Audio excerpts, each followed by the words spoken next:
All right, so it seemed like to piss me off even more, OBS decided to cut off my audio. So I came back. It's pouring outside, by the way. I mentioned in that muted audio video that it's pouring outside, so it kind of displays my emotion that I'm feeling right now. And so I just came back. Obviously, my hoodie is soaked. Just came back. And so I'm going to have to do this again. Yeah. So like I mentioned in the other video that you guys weren't able to hear, I was talking about me, just starting off this video, and I'm just going to throw it out there. No editing. I'm using my webcam.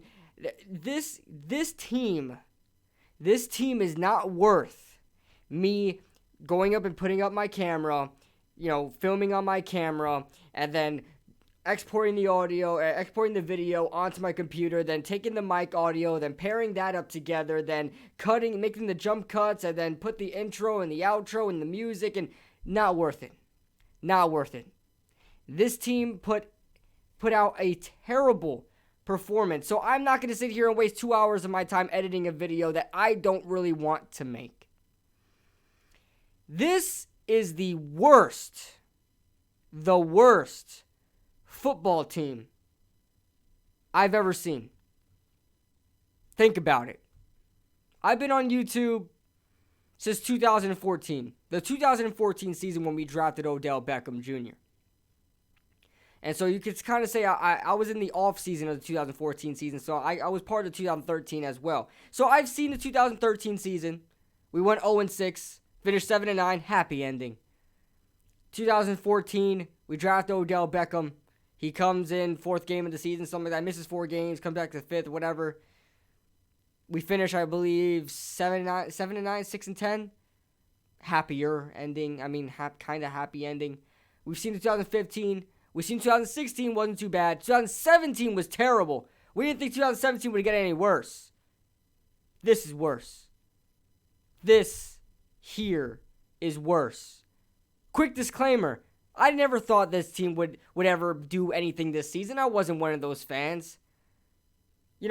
Every time in the offseason this year, every time I made a video and someone mentioned playoffs, you would never hear me talking playoffs with this team.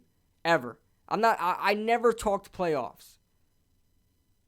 I made a video posing the question, if we will, just to kind of stir the pot a little bit, but never did I think this team would ever make the playoffs. So you could tell how badly this team performed if a fan that is not expecting playoffs is pissed in week 3.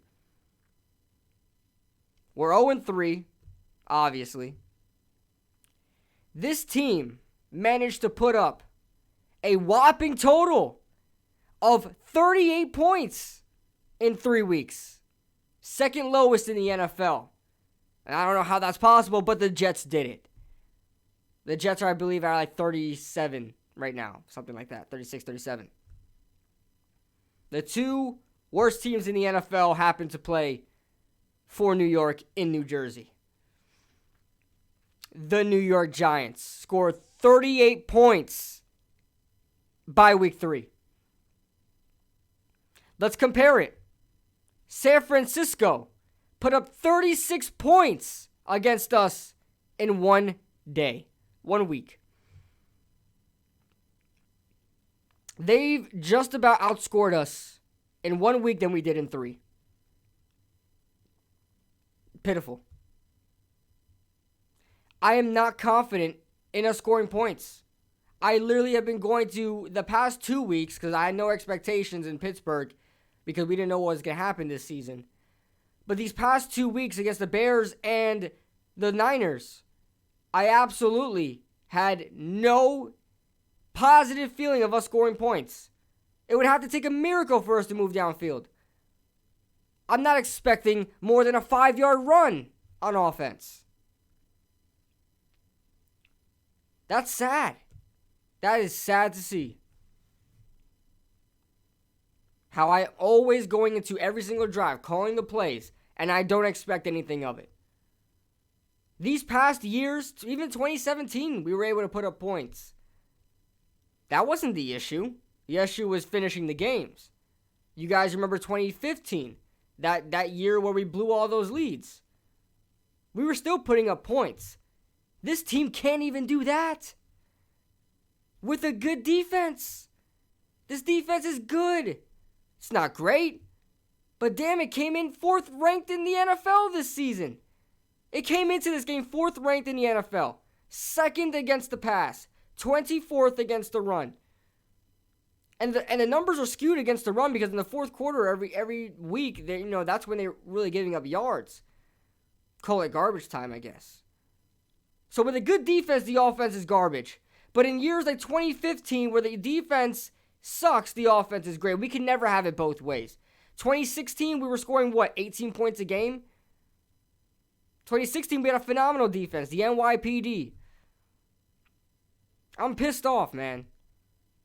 It's a shame because I wanted to see progress this season, and I don't see anything of it. I see no progress. The defense is good, all right. Lorenzo Carter starting to get some pressure, all right. But I really wanted to see something from Daniel Jones. The progress wasn't just about the team. It was more so Daniel Jones. That's what I wanted to see this year. Daniel Jones making progress. And yes, everybody could throw out the whole, and let me give a quick disclaimer here. I'm not saying we're going to tank for Trevor. I don't want to tank for Trevor. I believe Daniel Jones can be a franchise quarterback for this team. Is he yet? No. No. Daniel Jones is not the franchise quarterback for this team yet. And I'm not coming over to the bandwagon tank for Trevor. That's not what I'm saying. But I'm being a realist. I get it. Eli Manning struggled in his career. At the time, he wasn't the franchise quarterback. It's when he started doing great that he was the franchise quarterback. Daniel Jones needs to earn that. Just because he was drafted 6th overall, had a decent rookie season, doesn't mean you hand him the keys to the franchise. He needs to improve. He needs to show he is worth it. Right now, he's proven to be, in my honest opinion, he's better than all these quarterback busts. He's not a bust, in my opinion. I don't think he is a bust yet. He still has it. He still has something to prove. He still can do it. He has the potential. He's not Blake Bortles. He's not Marcus Mariota. He's not Chad Henne. He's not Blaine Gabbert. He's not Jamarcus Russell. He's not those guys. I believe Daniel Jones has a career in the NFL. That's not the blue lens that I'm seeing through. I honestly think Daniel Jones is a franchise quarterback. He just needs to earn it. Those turnovers are inexcusable. Besides the Evan Ingram turnover, I'm excusing that. That was not Daniel Jones, although they try to make it seem like it was. That end-around play was so stupid. They didn't even know what they were doing. Caden Smith ran into Daniel Jones. Evan Ingram was way too close to Daniel Jones. That's why the toss was too high. It was a mess. It was a mess. But Evan dropped that, and it's going to fall under Daniel Jones. Of course it will. But the interceptions. The interceptions are ridiculous. All of them. What, did he throw 4 already? All of them are in ridiculous interceptions. This one in particular. Fred Warner covering Evan Ingram on a tight out route. Similar to what we saw in week 1. Where Terrell Edmonds was covering Evan Ingram very tightly. And TJ Watt came out of nowhere, snuck with the ball, intercepted the ball. This time, there was nobody to sneak and intercept the ball. It was the guy directly covering Evan Ingram. He's got to show something, man. He's got to show something.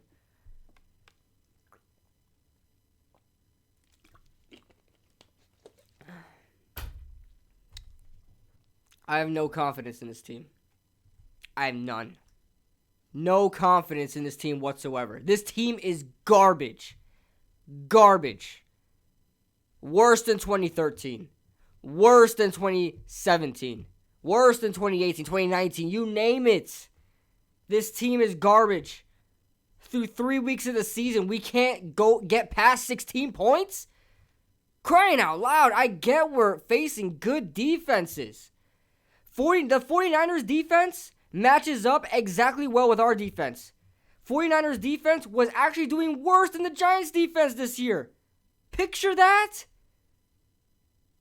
Against the Jets and the Cardinals. Picture that. They were 27th against the pass. 27th against the run and 4th against the pass. So they were good against the pass, but the Giants were better because we were second. They sucked against the run, but we were also a little better as well. We were at 24th, they were at 27th. And we still found a way, even though our defense is playing a lot better. We still found a way for that defense to look better than ours. We can't have it both ways, apparently. We can't have it both ways. So we face the Rams next week. We're getting blown out. If we're talking about a dynamic offense, we're talking about the Rams. Okay, the 49ers were nothing. Nick Mullins, a depleted 49... Let me get that through your head. A depleted 49ers team with good coaching, with Nick Mullins starting at quarterback. You would have thought this guy, if this was the only game you saw of Nick Mullins, you would have thought, hey, is he one of the better quarterbacks in the NFL? Because under pressure, he looked like a god. With guys in his face, he's just throwing the ball with ease. First down, touchdown. 343 yards from Nick Mullins.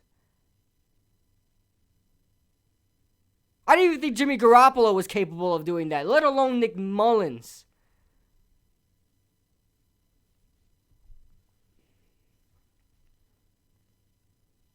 No Jimmy Garoppolo. No Raheem Mostert. No Tevin Coleman. No George Kittle.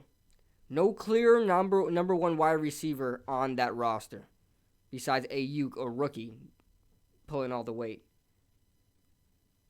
No Nick Bosa, who is probably one of the best defensive ends in the NFL. No Dee Ford, who is a veteran NFL stud at edge rusher. No Solomon Thomas, former second overall pick. Third overall pick. Excuse me. No Richard Sherman, who was graded as the best corner in football last year. One of the best. Emmanuel Mosley got hurt. Got Kerry Hyder starting at... Kerry Hyder and the first-round bust, Deion Jordan. Deion Jordan killed us. A first-round bust. Can you imagine the butt-whooping we would have received if all those guys played? How garbage is this team? I wish we faced the Jets. I wish we played the Jets this season. I want to see who's worse. I seriously don't like the Giants' chances in that game against the Jets.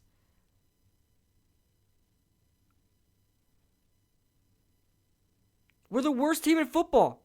Alvin Kamara gave me some fantasy points this season. We're the worst team in football.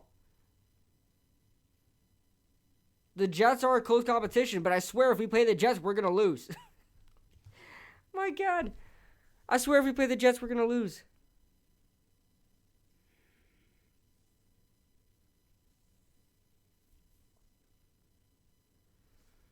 So, I'll keep making videos. I don't know what else should be mentioned that I should mention.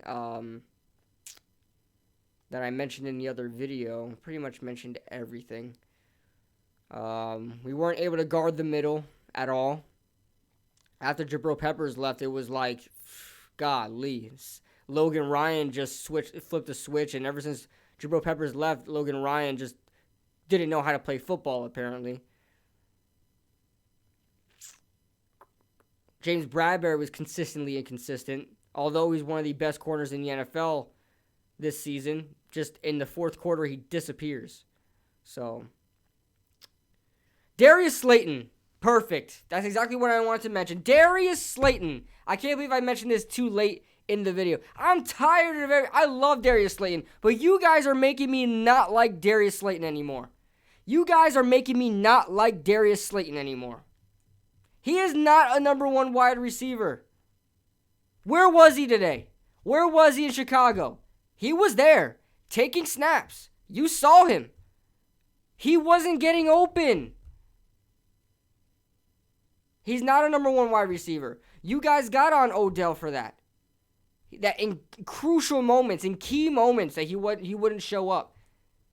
And Odell, being Odell, we still got on him for that. So you got to do the same thing for Darius Slayton. He's not a number one wide receiver. That game against Pittsburgh, where oh my God, Alvin Kamara just going off. But that game against Pittsburgh, where he had 6 receptions, 102 yards, and 2 touchdowns, was a fluke. It was all in garbage time. The first touchdown wasn't, but the rest of the yards were. And the second touchdown. He's not a number one wide receiver.